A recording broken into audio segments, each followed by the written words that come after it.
Nos últimos dias, eu estou focando muito no que está acontecendo na geopolítica regional, ou seja, aqui na América Latina. O que está acontecendo na Europa, ou seja, na geopolítica mundial é importante, mas nada impacta o Brasil como o que está acontecendo aqui na geopolítica, aqui na região das Américas, vamos dizer como um todo, principalmente a influência do Donald Trump, do Homem Laranja aqui no Brasil. E o quanto a influência de senadores e deputados republicanos estão interferindo também, né, na geopolítica regional aqui. Isso aqui é um exemplo, só para você entender. Dá uma olhada, o Rick Scott, ele é um senador norte-americano republicano. Ele deu uma declaração, sabe, confirmando as últimas falas do Marco Rubio. Ele escreveu o seguinte: olha, eu sou otimista de que em Cuba e na Venezuela nós vamos ter novos governos. O senador republicano, Rick Scott, ele se declarou otimista sobre a situação na América Latina, afetada por algumas ditaduras contrárias aos interesses dos Estados Unidos. Abre aspas. É um momento difícil, eu espero que a gente de Colômbia desperte e veja os últimos 3 anos que têm sido bons e que possam ver o que passou em um país vizinho como Chávez e Maduro. É um momento aterrorizante, né? Um de nossos maiores aliados se convertendo basicamente em alguém que odeia os Estados Unidos, comentou o Scott durante uma entrevista com Emmanuel Rincon para a TV pública, né? E aí ele comentou ainda que o Trump percebeu que há um desastre acontecendo aqui na América Latina e esse desastre preocupa toda a América Latina e ele vai fazer de tudo para que esse desastre não avance. Estamos falando dos governos de esquerda. Agora, precisa prestar atenção no seguinte, tá? Aqui nós tivemos o Milei. O Milei está sendo considerado o milagre econômico de 2025, ou seja, vai entrar para os livros de história. E aí, é óbvio, o cara pega um país destruído, arrasado, com índices de violência graves, e entrega um país ótimo, né? Ou seja, com índices maravilhosos. Você acha que isso não vai influenciar? E aí, a gente precisa observar o seguinte: nós teremos eleições na Bolívia, no Chile, no Equador. E tudo isso vai influenciar porque Trump quer que candidatos do Trump tenham a chance de concorrer por igual, como é o caso aqui do Brasil. Então eu vou explicar isso para vocês, o reflexo da Maria Elvira Salazar, que acabou de fazer um vídeo citando o Brasil, nós vamos entender tudo isso aqui, fechou? Então, hoje é dia 13, dia ruim, de agosto. Esse é o nosso segundo editorial do dia, o nosso editorial da hora do almoço. Seja muito bem-vindo, é um prazer e uma honra poder estar aqui com vocês e debater um pouquinho sobre o que acontece na política. E se você não é inscrito, inscreva-se no canal, isso ajuda, isso fortalece muito o canal. Dê essa força pra gente aí, tá bom? E vamos de matéria, vamos entender o que está acontecendo aqui na América Latina, beleza?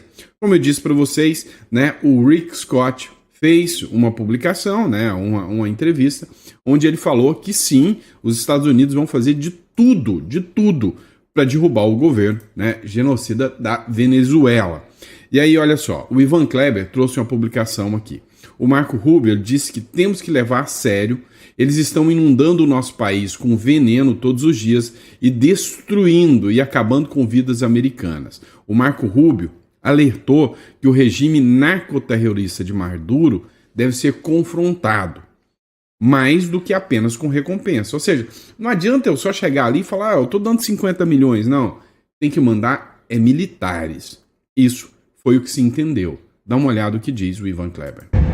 O secretário de Estado americano Marco Rubio alertou que o regime narcoterrorista de Nicolás Maduro deve ser confrontado com mais do que apenas recompensas.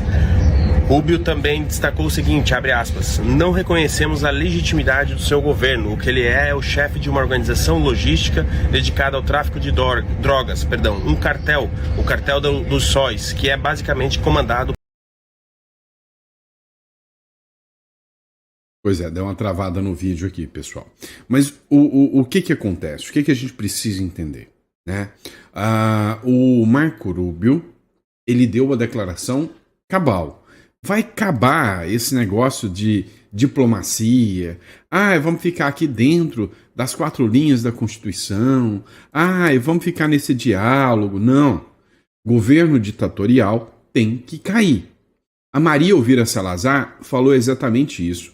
Um vídeo direcionado para a Colômbia em especial, sobre, né, o ex-presidente Uribe. Não é o Miguel Uribe que acabou de ser assassinado, tá? É o ex-presidente Uribe, tá?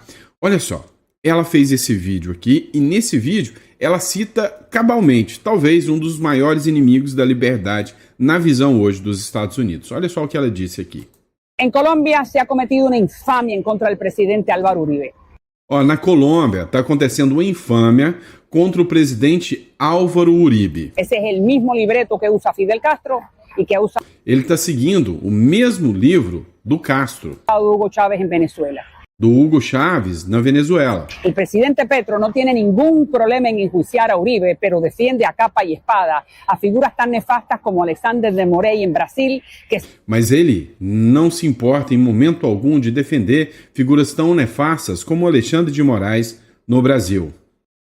censura redes sociales, encarcela a los opositores, pisotea Aí ela fala que o Alexandre de Moraes pratica censura, tira redes sociais, vai contra os opositores, los derechos civiles, no le da permiso a figuras políticas. e não tira direitos, não dá permissão a figuras políticas, né, de concorrer, citando aí, né, o avanço contra o próprio Bolsonaro. Desde el Congreso Federal estamos levantando la voz a favor de Uribe porque los colombianos decentes quieren la democracia y la libertad y esa gente está con él. O Congresso norte-americano está levantando a voz a favor do Álvaro Uribe, porque ele está sendo perseguido, né, igual o Bolsonaro, e que querem a voz da democracia e que o Álvaro Uribe possa concorrer. Tá, a Colômbia está desesperada porque o Petro é uma figura, né, guerrilheiro do Foro de São Paulo, tá? E aí, né, ele está desesperado porque com o Álvaro Uribe concorrendo, a vitória dele é certa. A esquerda está em total declínio lá na Colômbia. El hombre, Uribe, que rescató al país del terrorismo, que enfrentó a la guerrilla, que trajo seguridad de vuelta a Colombia. O Álvaro Uribe, ele enfrentou a guerrilha, ele enfrentou a insegurança, né? Ou seja, ele resgatou a Colômbia. El hombre a que ahora lo están tratando de pisotear. Pero ¿saben qué? El bien siempre gana. Eles estão perseguindo, porque eles sabem bem que ele sempre vai ganhar. Por eso Uribe al final va a ganar, porque tiene un pueblo completo con él. Porque él le trajo a ese pueblo prosperidad, le trajo economía y le trajo libertad. Então, o Uribe, ele no final vai ganhar, porque ele trouxe para o povo prosperidade e liberdade. Lo que no ha hecho Petro. O que não há agora com o Petro. Ou seja, vocês podem começar a perceber, né, que há um avanço por parte do governo norte-americano e o Congresso norte-americano está muito focado aqui na América Latina. Tá? Ou seja, ele não está querendo mais esses governos de esquerda aqui, até porque eles sabem que o grande inimigo dos Estados Unidos, hoje, comercial, e também o grande inimigo bélico, militar, que influencia aqui os Estados Unidos, o comércio norte-americano, chama-se China. E todos esses países, Maduro, o Petro, o Lula, são figuras totalmente submissas, vassalas ao governo chinês. E aí, adivinha, né? Olha só quem está lá com o Petro, né? Petro oficialmente, né, tá com a Colômbia dentro da... Isso aqui é a publicação do site do governo colombiano, né? Falando que a partir de agora, né, está nos BRICS. E adivinha quem tá lá, né?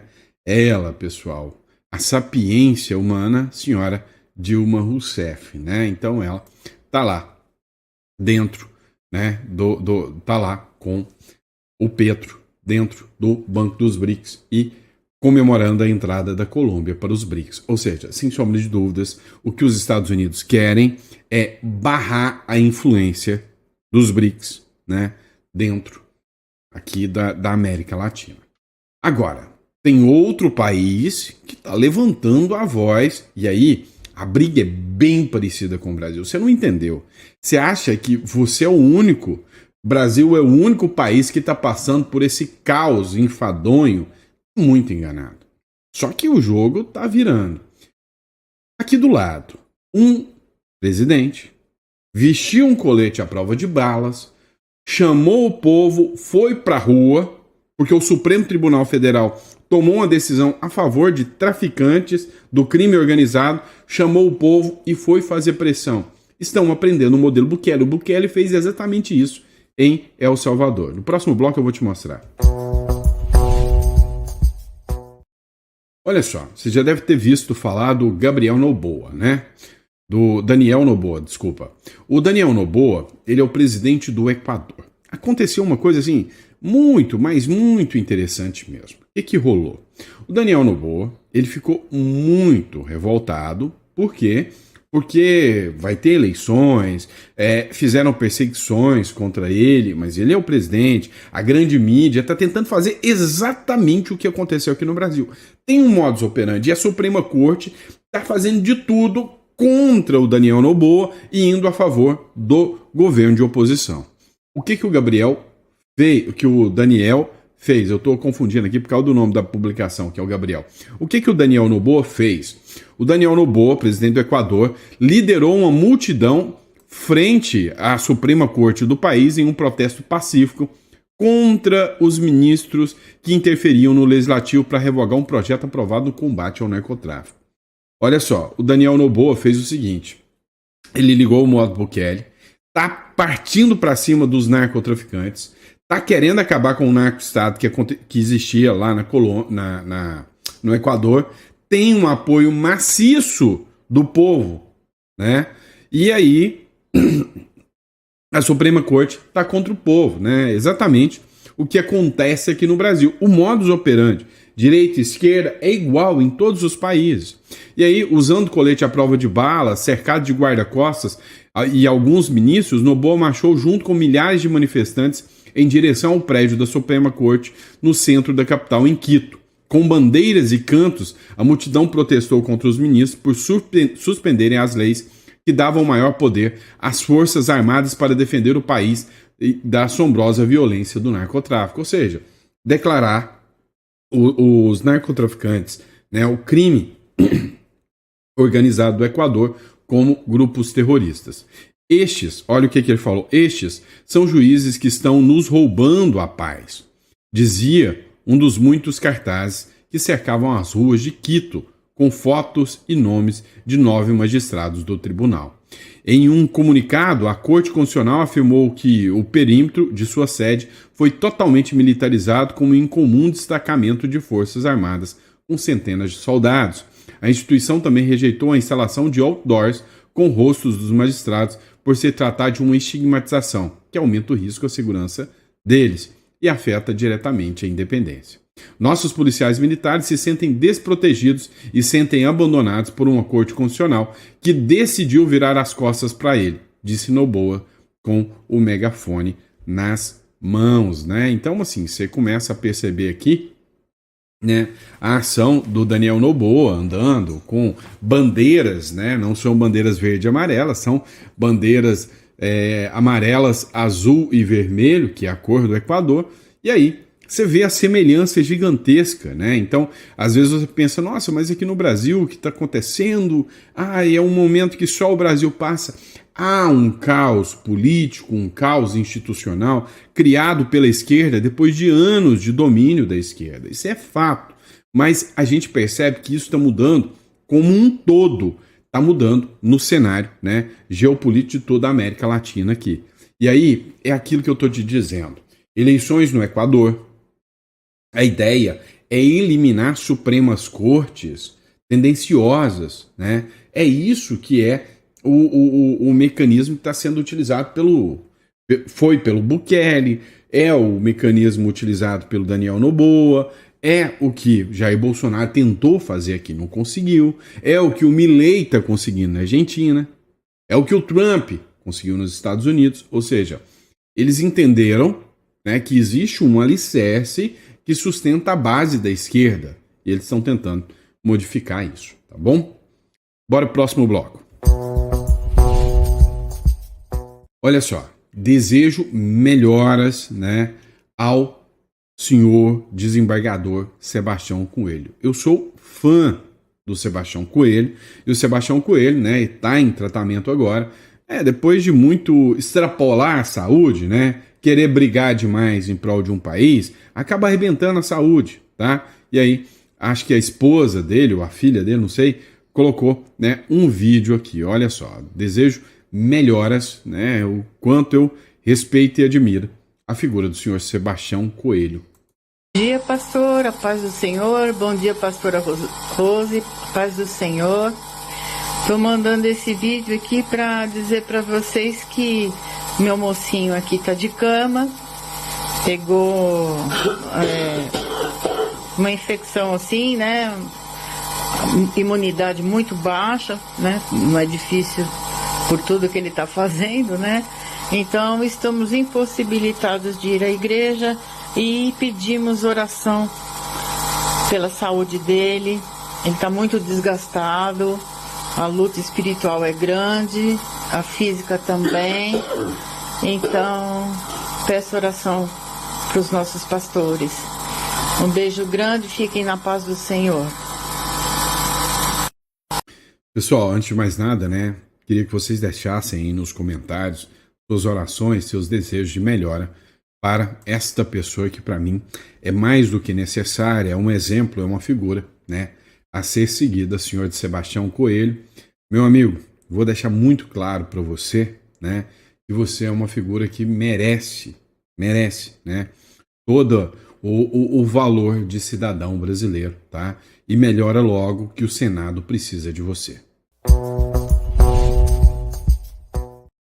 Vamos lá, pessoal. Agora, uma coisa é certa. A pressão sobre os ministros do Supremo está cada vez maior. E eles estão tensionando cada vez mais. Olha só. Matéria do InfoMoney, o Wall Street Journal acusou o ministro Alexandre de Moraes de ter dado um golpe de Estado e politizar o Supremo Tribunal Federal. Tá, essa matéria não é novidade para ninguém, foi publicada há um dia, mas na verdade a matéria do Wall Street Journal já tem uns 3 dias e a gente está sempre antenado em tudo que está acontecendo e está trazendo a matéria para vocês. E aí, isso relacionado, né, ao que aconteceu lá em 2022. Surgiu um fato muito, mas muito interessante para a gente discutir aqui com vocês, tá? Que tem a ver com a Suprema Corte norte-americana. Matéria do Paulo Figueiredo Show. Estados Unidos. A Corte derrubou a decisão e liberou o acesso do DOJ a dados de agências federais, né? Então, teve uma publicação aqui, ó, vitória de Trump. A Corte de Apelações libera acesso do DOJ a dados de agências federais. O Tribunal de Apelação do Quarto Circuito derrubou por 2-1 a liminar de juíza nomeada por Biden, que bloqueava o DOJ de acessar dados sensíveis do governo. O que esta matéria tem a ver com esta matéria, Sandro? Não entendi nada. Calma que eu te explico.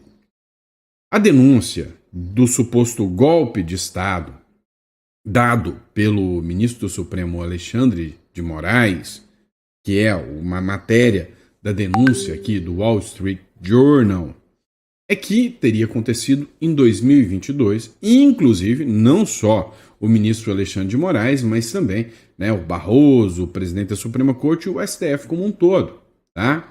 Através da aplicação da USAID. O que é a USAID? É uma instituição que existia lá nos Estados Unidos e o argumento é que ela ajudaria países subdesenvolvidos em questões humanitárias, econômicas, né? Por isso o nome, o USAID, ou seja, cuidados, né? Ajuda humanitária dos Estados Unidos. Só que o dinheiro estava sendo destinado para influenciar, para justificar o dinheiro do pagador de impostos, para que a esquerda ganhasse em outros países. E aí tinha toda uma articulação, inclusive no Brasil. O Barroso assumiu em alguns momentos, né, que teria reuniões com o USAID, e aí o Elon Musk assumiu, né, a diretoria do DOJ.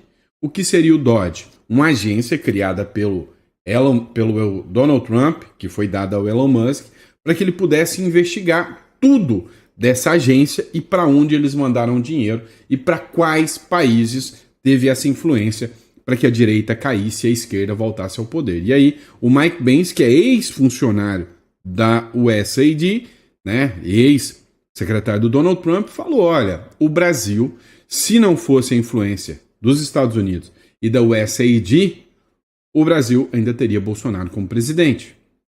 E agora a Suprema Corte tinha dado uma liminar falando que o Dodge não poderia investigar para onde o dinheiro tinha ido.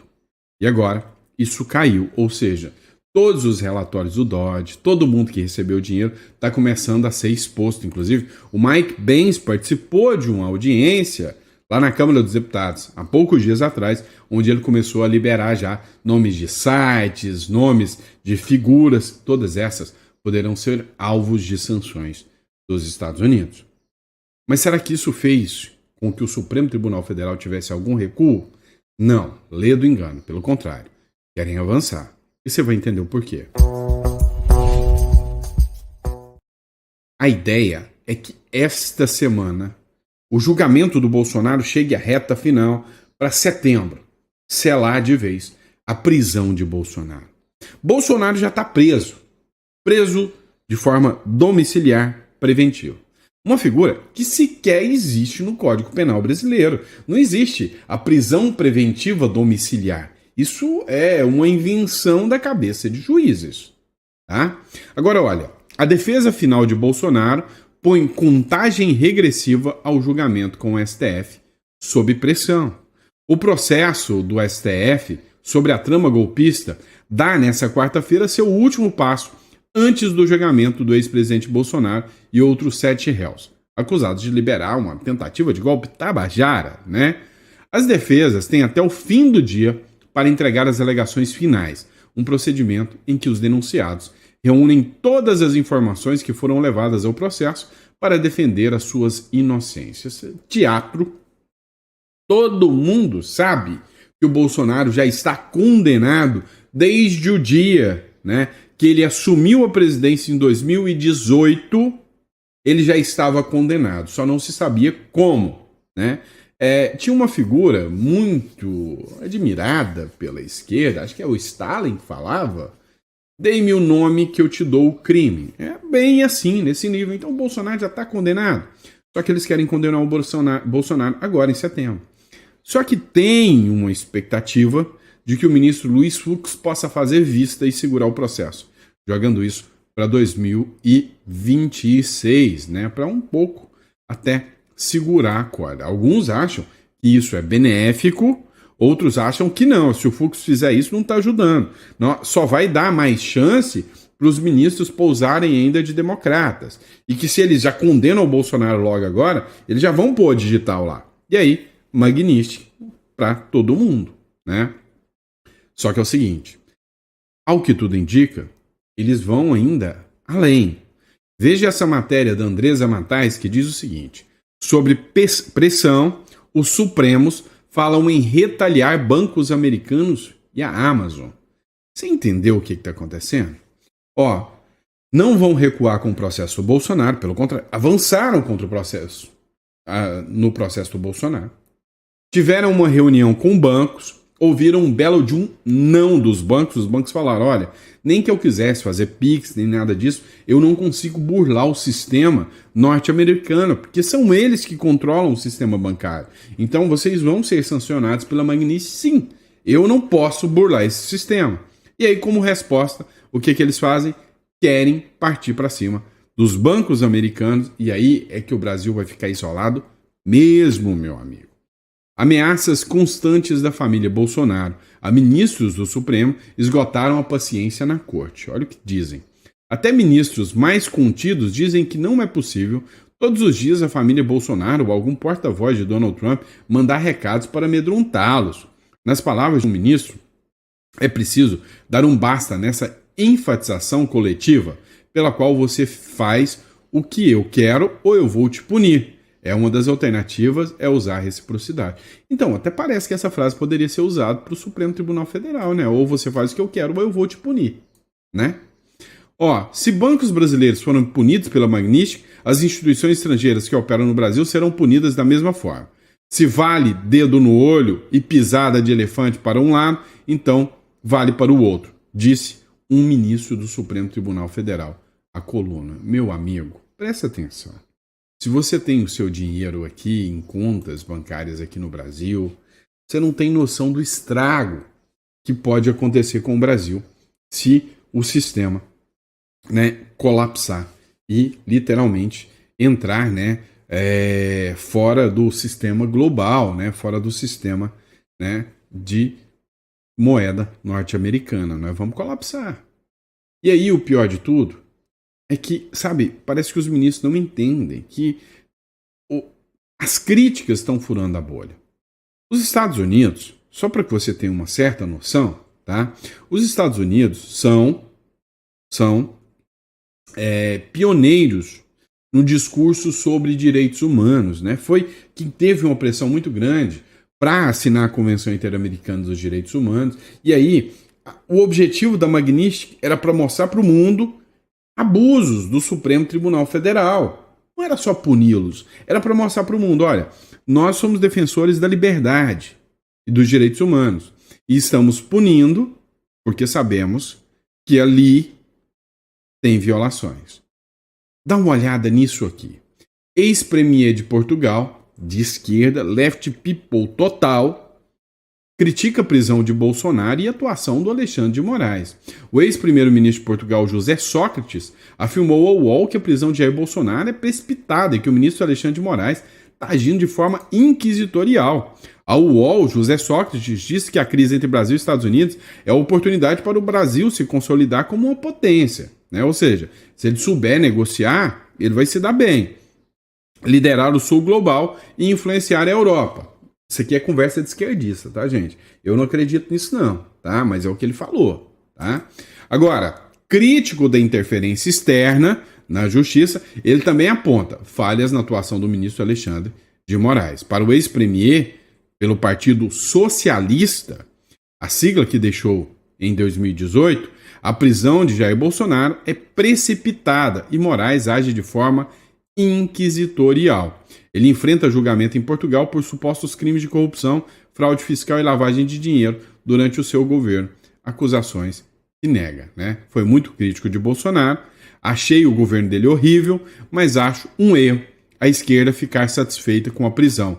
Essa beligerância de política brasileira não é boa, tá? Da política brasileira não é boa, ou seja, o objetivo da Magnitsky era mostrar para a direita do mundo e para a esquerda do mundo que o Brasil não é mais uma democracia. E a fala desse ex-premier socialista escancara tudo isso. A bolha furou de tal forma que até aqui dentro, dá uma olhada. Esse aqui é o Demetrio Magnoli, lá da Globo News. Ele falou o seguinte, ó, o relatório dos Estados Unidos é uma desgraça, né? Falou que os Estados Unidos é malvadão porque não podia estar superando, né, as fronteiras. Mas há problemas, sim, sobre a liberdade de expressão ligados ao STF. Ou seja, segundo o Demetrio Magnoli, o ministro Alexandre de Moraes está, sim, violando, né, preceitos básicos da liberdade de expressão, né? Ele falou, dito isso, né, que o problema é muito sério. É tão sério que não houve, pelo menos, né, vozes democráticas defendendo o Brasil, né? E aí ele não está falando nem do bolsonarismo, ele está falando, sinceramente, de que nem a esquerdinha que ele gosta saiu em defesa do Moraes. Quase ninguém, né? Só os mais radicais, anti-Bolsonaro. E aí, os jornalistas de plantão que antes queriam a cabeça do Bolsonaro, hoje já sabem, não é narrativa mais de bolsonarista. É realidade. E a realidade é dura, é séria. O Bolsonaro é um perseguido. Olha o que diz aqui, né? O Mário Sabino. Depois de todo o poder que lhe foi dado, o ministro Moraes faz o que quer e quando quer. Não há controle sobre Moraes na parte do STF. Olha o que ele diz aqui. O STF não tem um controle sobre Alexandre de Moraes, né? Depois de todo o poder que lhe foi dado, o ministro faz o que quer, né? E quando quer. Eu pessoalmente acho que essa coisa dele ter decretado a prisão domiciliar sem avisar, sem conversar e tudo mais, mostra uma disposição individual, né, de ir adiante ignorando os receios dos demais ministros, né, que, como já havia sido dito aqui, eles estão com medo dessa lei Magnitsky, né, quer dizer, ela pode alcançá-los, se bem que aparentemente o governo Donald Trump vai restringir a lei ao ministro e possivelmente a familiares dele, né, como a mulher que é advogada. Então, assim, a leitura que eu faço é essa, quer dizer, e que é meio óbvia, na minha opinião, porque não há controle sobre o ministro Alexandre de Moraes da parte do STF. Como também não há controle da parte do Senado, temos aí um ministro descontrolado, digamos assim, né? Vocês ouviram direito? Seria o Mário Sabino, né? Falando em impeachment do Alexandre de Moraes porque ele está descontrolado. O jogo tá complicado, né? Mas é isso, pessoal. Espero que vocês tenham gostado do nosso editorial. Sempre um prazer e uma honra estar aqui com vocês. Recado rápido, pessoal. Olha só. Tá tudo muito tenso, né? No Brasil, no mundo. E hoje a gente sabe que apostar em pautas, né? Que, para mim, já são validadas e seguras é muito melhor, né?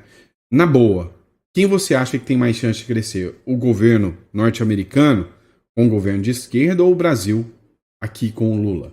Então, você quer deixar o seu dinheiro em real? É sério? Então, o que você poderia fazer? Uma opção é ter uma conta em dólar em uma outra jurisdição. E eu não estou falando de Nômade, Wise, onde você utiliza o seu CPF.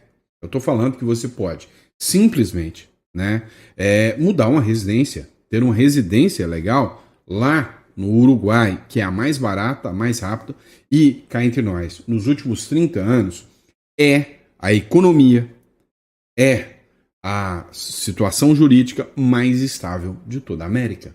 Então, vale a pena. E se isso é interessante para você, você vai clicar aqui na descrição. Vai marcar uma reunião com o nosso escritório e nós vamos estar aqui com todo o prazer do mundo para poder te atender. Tá bom? Vejo vocês no próximo editorial.